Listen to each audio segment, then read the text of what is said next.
They didn't just disappear, they were erased. This is Hidden Killers with Tony Brueski, featuring former prosecutor and defense attorney Eric Faddis. The death of Matthew Perry, it's been investigated. It's still being investigated, and now it's being prosecuted as a criminal offense. The investigation now leading to the arrest and charges against Kenneth, forgive me on these names because they're kind of complicated, Iwamasa, the two doctors, Dr. Salvador Plasencia and Dr. Mark Charvez. They were also involved in the supplying of the drug. The case also involved someone known as the Ketamine Queen, Jasveen Sangha. All these individuals, basically, from what we're understanding here in some of the texts and evidence that they found, conspiring, not necessarily to kill him, but to give him a lot of drugs, whatever he wants, at a very inflated cost as well. Joining me to discuss, Eric Faddis, defense attorney, former prosecutor. What's your take on all of this? Yeah, it seems like, according to the government, there is kind of this concerted effort, that this operation that involves multiple folks to distribute ketamine, to make money, and, consequences be damned. And that's sort of the tenor of some of these texts from some of the folks who have been charged. And so the prosecution is sort of clamping down on all of that. And it's my understanding that at least some of those folks have already pled guilty and may even turn into cooperating witnesses for the government. It's fascinating. I mean, it's easy to look at this case, and it's not to discount the case by any means, but it's Matthew Perry.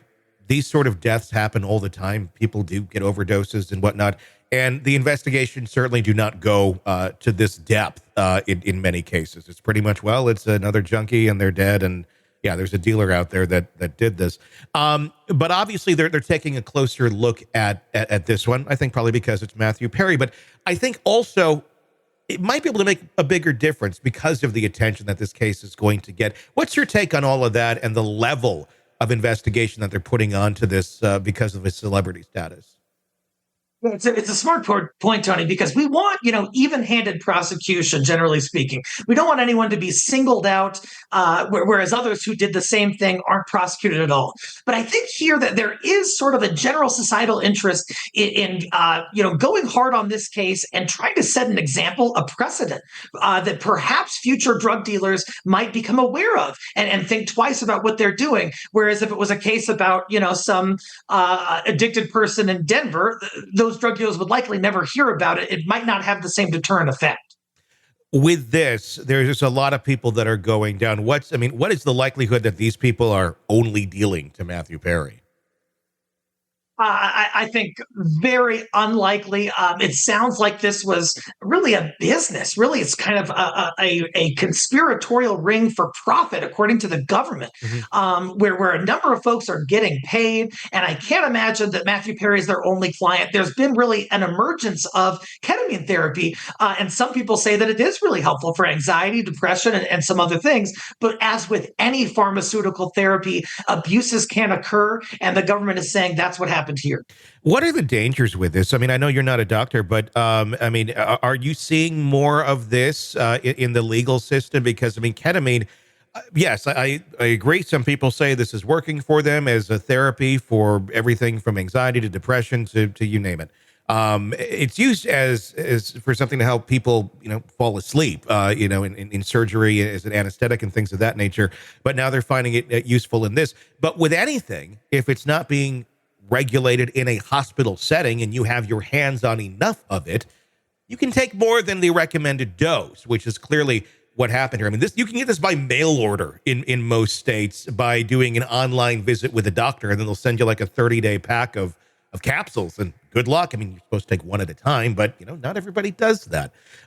This seems like are we at the verge of a kind of an out of control epidemic with something like this that has such ease of getting people's hands on? time there is a new type of therapy like this, especially when the therapy has addictive components like ketamine, there's always the risk that things could get out of hand, especially if it's not closely monitored in a medical setting. Here we kind of have some who appear to be, medical cowboys sort of doing what they want. And there's the Ketamine Queen allegedly involved, and they're advising Matthew Perry's assistant allegedly on how to inject him to do this.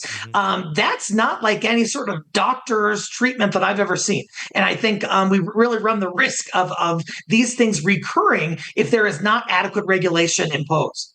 Yeah, I mean, how does this differ? I mean, obviously there's more of a therapeutic aspect to it.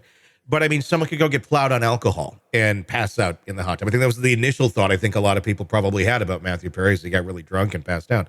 But this is something that is also used recreationally like that sometimes. And it appears maybe he was kind of dabbling in that area as well as he continued to battle his addiction.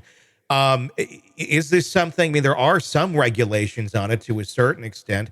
But I mean, there's not a ton of studies on it either, in great depth that show long-term effects. We don't know long-term effects. From what I talked to a doctor yesterday about this, a psychotherapist about this, and in her opinion was it's still out there. We just don't know the answer to the long-term, or if this is kind of a quick temporary fix.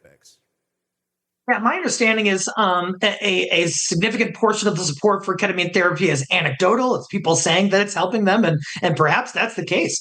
But one thing that doctors, I think, neglected to take into consideration, it appears, is Matthew Perry's vulnerability to addiction, his susceptibility to addiction. As a doctor, anytime you're dealing with someone like that, you have to keep that in mind and closely monitor the treatment regimen. It harkens back to kind of the early days of opioid prescriptions, and if a person was formerly an alcoholic or addicted to heroin or something like that, you got to be darn careful if you're going to prescribe a potentially addictive substance that can be lethal, and in this case it was. Is there going to be stiffer penalties on this than would be if it's just a dealer and like, hey, here's your stuff? Because we see them almost, I don't want to say necessarily conspiring, but they're discussing Matthew Perry behind the scenes in text, going, I don't have the exact quotes in front of me, but essentially that fool, he's an idiot and he'll pay whatever and he'll take whatever. And I mean, that shows like, you're doing something very wrong. And you're not just like, oh, he's got this prescription and we're going to give it to him. There's certainly a difference between like a doctor prescribing painkillers, for example, prescribe them as they should, and unfortunately the client took more and something terrible happened, as compared to what appears to be kind of this distribution ring for profit, these callous text messages that show kind of a disregard for the client, which is inconsistent with the Hippocratic oath that these doctors are under. So I think further, whether it's fair or not, doctors are sometimes held to a higher standard. They should have known better. They have a doctorate degree, and they didn't do anything. And that's different than just, a cocaine dealer on the street. No, without a doubt. You're in the thick of a true crime saga, every detail sinking in, and then, wham, a commercial about something you couldn't care less about. It's like being served a microwaved dinner at a 5-star restaurant. But it doesn't have to be this way. Go for True Crime Today Premium Plus on Apple Podcasts. With True Crime Today Premium Plus, you get uninterrupted, ad-free episodes, extended interviews that dig even deeper into the muck, and early access so you can brag to your friends. It's like ordering the secret menu at a crime buffet. So, search for True Crime Today Premium Plus on Apple Podcasts, subscribe, and savor every twisted detail without interruption.